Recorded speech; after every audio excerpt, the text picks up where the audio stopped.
Celebrating 25 years of media excellence and changing the status quo. We're live on your digital TV, DSTV channel 421, Go TV channel 144. You can join us on our social media handles at JoyNews on TV. You can also send us a WhatsApp message on 0540109009. My name is Najili, and this is JoyNews Interactive on your most credible news source, JoyNews. It's going to be an exciting 30 minutes. You're welcome to the show. Now, let's go to our first story. So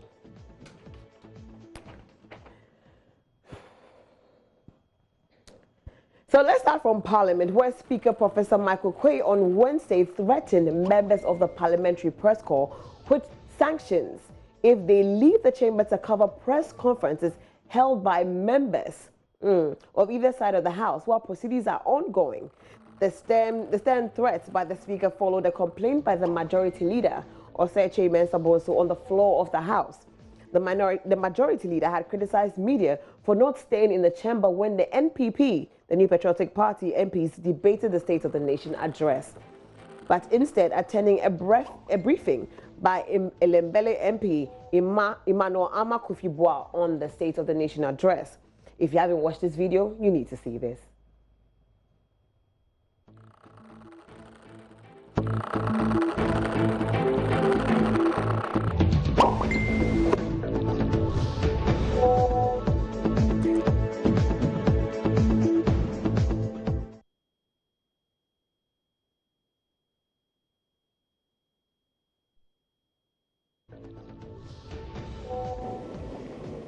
It is forbidden, if they have any doubt, to abandon the permission given them to cover proceedings in this honorable House and go outside the chamber itself and do some other work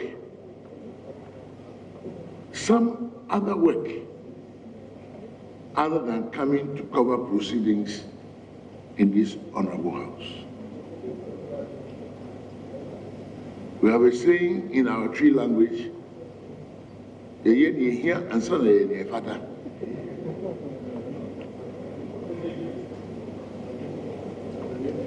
don't understand, please beg for assistance and understand. And this is very, very important. And honorable members, our democracy must be developing. And I feel very sad when references are made from whatever angle to those things that may or may not have happened in the past, which have nothing to do with me anyway today. So let us make progressive development in such a manner that we should not be slaves of the evil practices of the past, if any. Because definitely our republic must develop, and we must not major in minors, nor the undesirables. This affects both sides of the House. I want to let the media know, if that which is reported to have happened should happen anymore,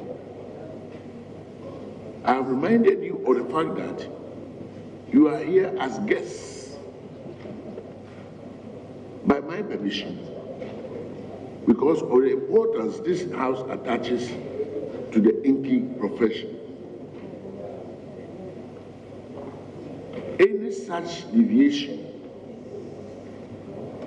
will make you an unwelcome guest, and your welcome will be duly withdrawn. And that was the Speaker of Parliament. Also, Minority Leader Haruna Idrisu backed the Majority Leader's concerns and urged the media to be guided. Speaker, I've noted the concern raised by the majority leader. But you know, the deer doesn't laugh at the mother's teeth. I say the deer doesn't laugh at his mother's teeth. You are here once upon a time in the minority, and you are there as majority, and probably tomorrow you'll be here again. The clock will always change.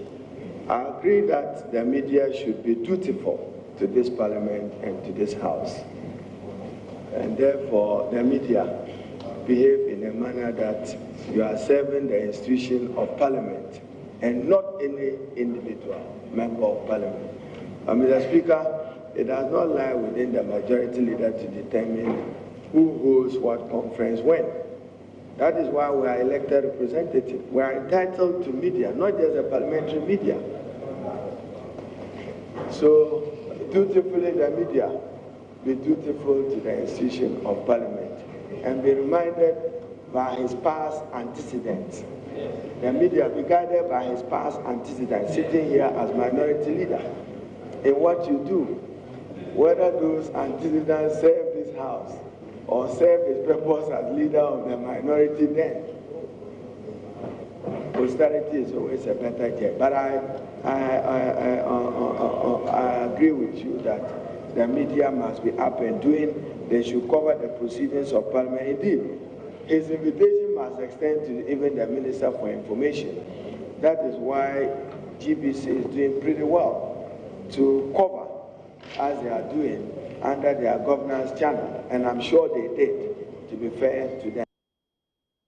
And that was the minority leader, Haruna Idrisu. Well, there's a response from Parliament. Its public relations unit has argued that the Speaker's warning was not aimed at gagging the media or stopping them from doing their work. Now, let's read the statement. It says the Office of Parliament has noted media reports purporting that the Speaker of Parliament is seeking to gag the media. The office would like to put on record that at no time, either in his capacity as Speaker or in his personal capacity as Professor Aaron Michael Okoye, sought to prevent the media from doing its work. This allegation follows events from the chamber on Tuesday, 26 February 2020, during which concerns were raised about the media leaving the chamber during deliberations by members in the House. In fact, proceedings from the chamber centered on the need for members of the core to remain in the chamber whilst proceedings were ongoing to ensure that they had a full account of the events as they unfolded. The Speaker, in his directive, referred to the primary reason for which members of the media are accredited to report from the House and urged them to focus on same. The Speaker further stated that members of the media wanting to secure interviews from parliamentarians could do that before or after sittings to enable them to remain in the chamber during proceedings. He further asked both sides of the House to desist from asking the media for speaking opportunities when the House is sitting.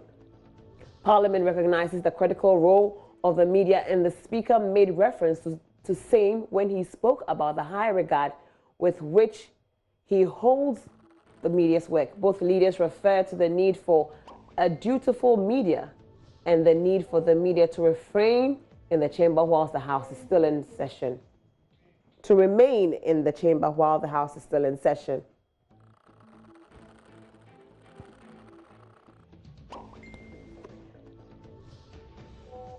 Well, some members of the public and civil society organization have criticized Professor Michael Okoye's warning to journalists, arguing that the threat breaches the law on media freedom.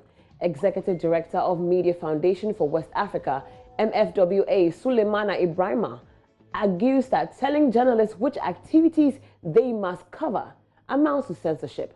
Another CSO, the United Press for Development, UPND, has said the Speaker's comments are intolerant, undemocratic, and unfortunate. And you also have been reacting to this on our social media platforms. Now, let's read some of the comments from Facebook right about now. And it's from Mohammed King. He said, you can fool some people sometimes, but not all the people all the time. The journalist thought it wise to listen to minority that listening to minority is of more relevance than listening to you people.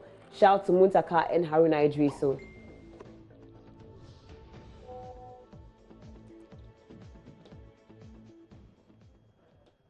And those are reactions coming on Facebook about the issue.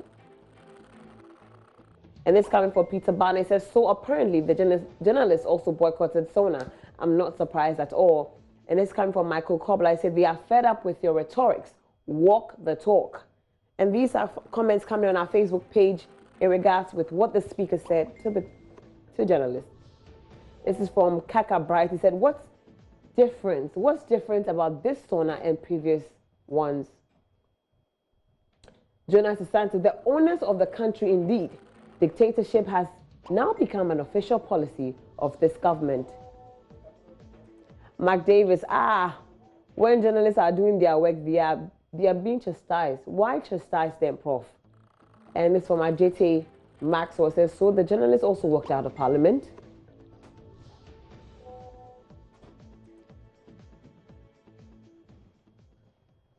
And this is from King Wooddo. He says the media houses are not obligated to be there, so therefore they can stay or leave when they want to.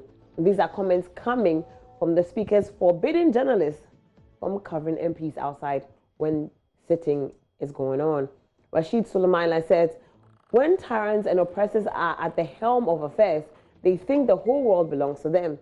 The MPP thinks that everybody should succumb to their whims and caprices, forgetting that Ghana is under a democratic rule. The minority MPs would, in the coming days, roll out more painful but legal activities on the NPP. Hashtag media under siege.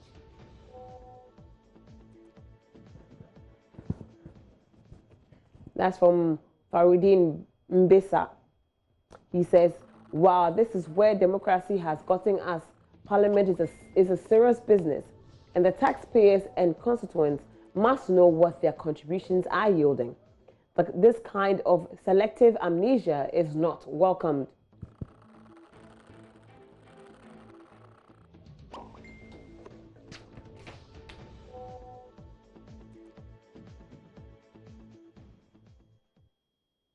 And those were your comments on Facebook about the Speaker of Parliament forbidding journalists from leaving the chamber while sittings are happening. I beg your pardon.